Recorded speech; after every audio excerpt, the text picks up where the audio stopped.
It appears to have taken over the atmosphere in Nigeria and other West African countries.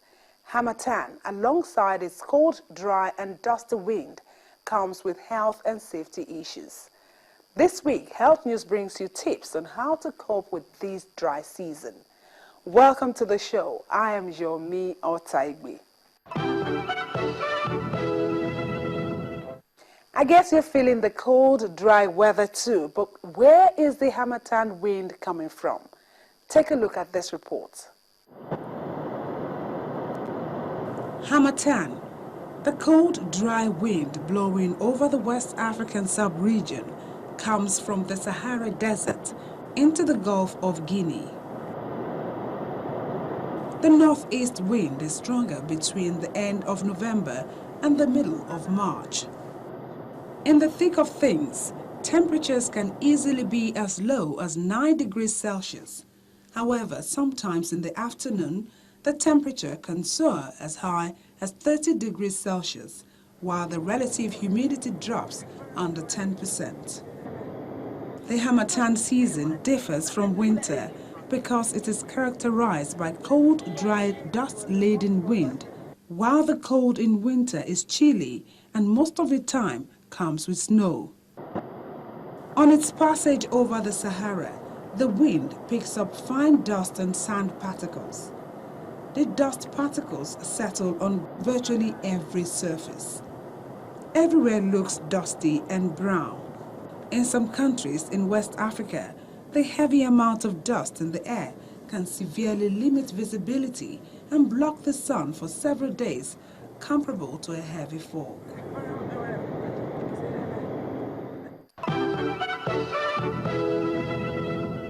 After the break, I'll be having a discussion with a medical practitioner on how you can navigate this season.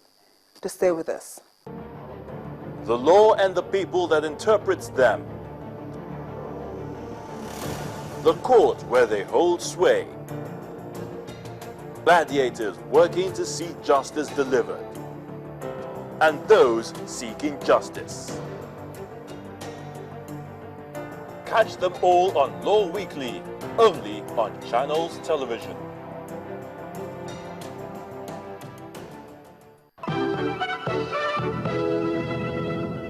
Welcome back. I now have with me in the studio a medical practitioner who is also the medical director of Isolo Estate Clinic, Dr. Olatunde Olosumade, and we'll be talking about how all of us can stay safe this harmattan season. Thank you so much for joining us. It's a pleasure. Let me ask you this question. How easy or difficult was it for you to get out of bed this morning? It's more difficult because it's colder. It's much colder. So it was difficult? Difficult for everybody, most especially children. Okay, so that is to say you're enjoying the season. Well, should I take it like that? Yes. Okay. It's enjoyable. It's better than the hot, humid season. Okay, I don't know if some people will agree with you, but with this cool, dry weather, comes some health implications. I know for some people who are asthmatic, it may be a trying period for them. So let's talk about some of these conditions that can be aggravated at this time. Well, thank you. The condition we are talking about is actually the harmattan season. And the effect it has can be direct and indirect, health-wise. The tendency to have accidents from fires, from lack of visibility, driving on the roads, are some of the things that can, at the end of the day, impugn on people's health from accident-related, even economically. A lot of flights are cancelled because of poor visibility, and indirectly it will eventually affect the health of workers. There are some conditions that they are already pre-existing. Only the harmattan condition will make it worse. Let me just say that the biggest organ in the body is the skin. And the organs that are going to be affected by this harmattan condition are organs that are in direct contact with the atmosphere. The major problem is that because the humidity of the air, the air is drier, what we call insensitive loss. That is the water that is lost from the skin that we cannot see.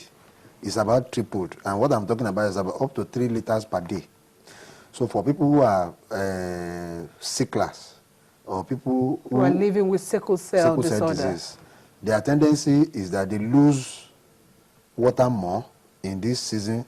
The blood becomes more concentrated, and the incidence of sickle cell crisis is more. The slight advantage, the harmattan has advantages and disadvantages. The slight advantage is that it becomes more difficult for mosquito to propagate themselves. The stagnant streams dry up. The low temperature is not favorable. So incidence of malaria drops at this time.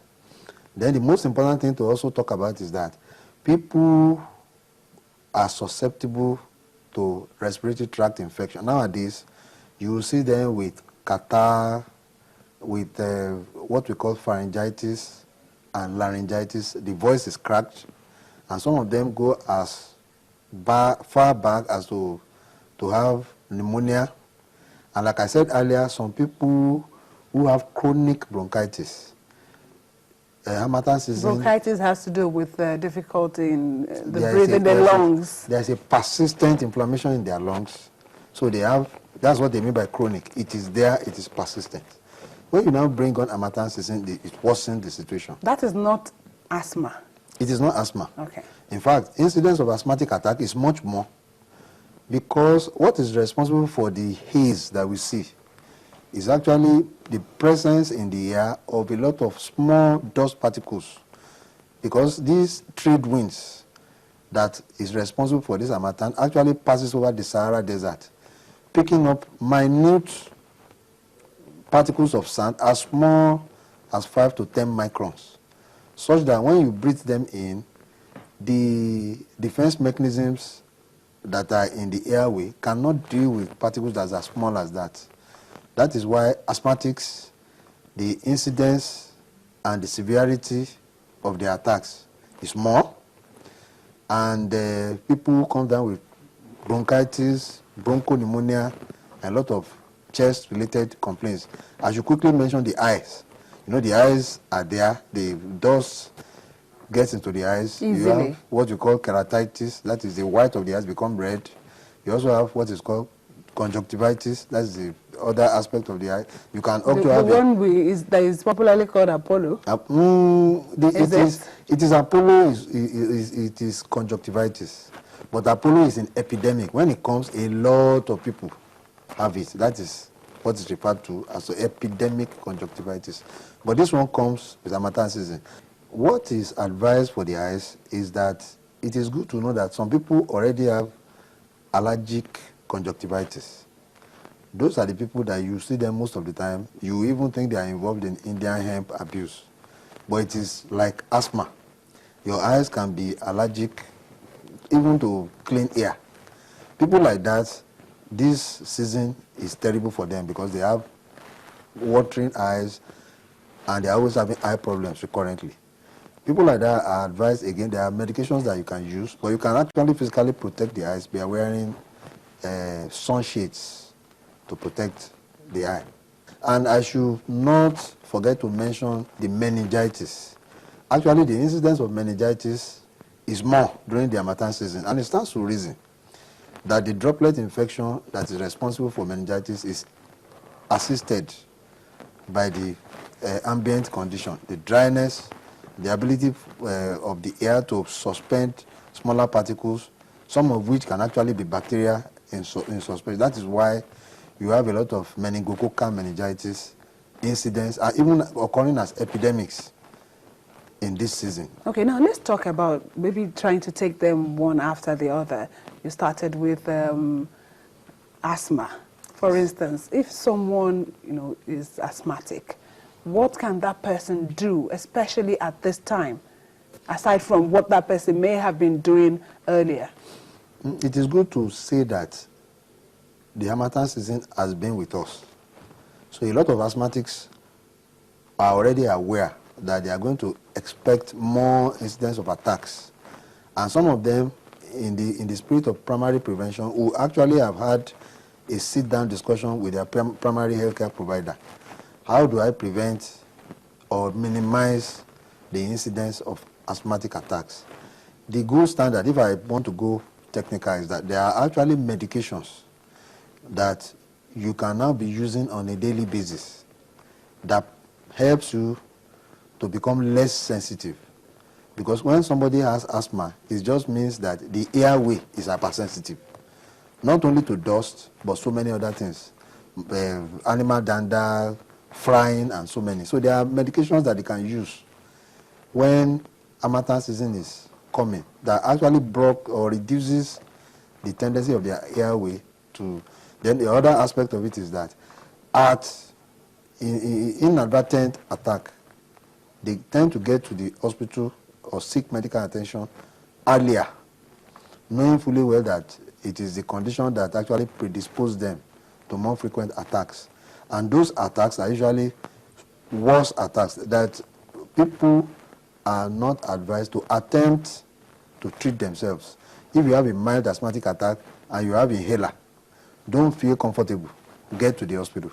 Because by the time you use the inhaler and the inhaler doesn't work, you have wasted time. So these are some of the discussions that will have transpired between somebody who is a known asthmatic and his doctor. Okay. So they actually will have prepared for this season.